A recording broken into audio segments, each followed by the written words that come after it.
दोस्तों, हम सब जानते हैं कि अंटार्कटिका की डिस्कवरी इंसानों ने साल 1820 में की थी। उससे पहले किसी को पता ही नहीं था कि आइस की ये दुनिया एग्जिस्ट करती है।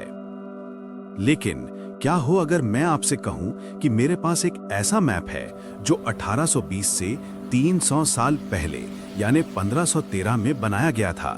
और सबसे शॉकिंग बात यह है कि इस मैप में अंटार्कटिका बना हुआ है, और वो भी बिना किसी आइस के। ये कैसे पॉसिबल है? आइए जानते हैं पीरी रेस मैप की मिस्ट्री।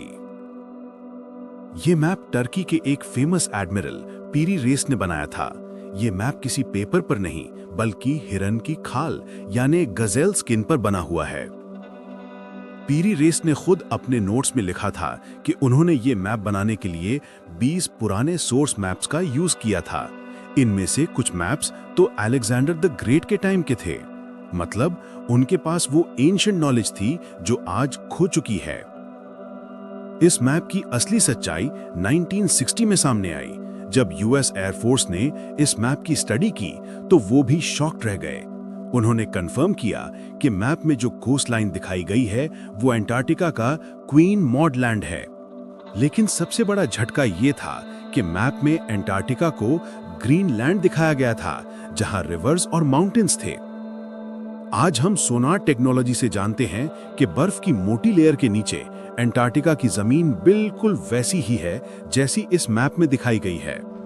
साइंस के हिसाब से अंटार्कटिका पिछले लाखों सालों से आइस से ढका हुआ है।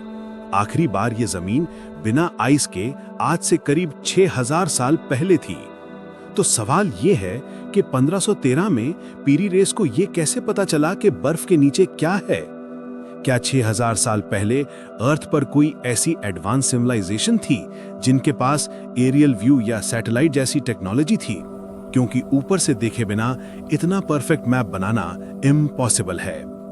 ये मैप आज भी इस्तांबुल के म्यूजियम में रखा है और मॉडर्न साइंस को चैलेंज कर रहा है।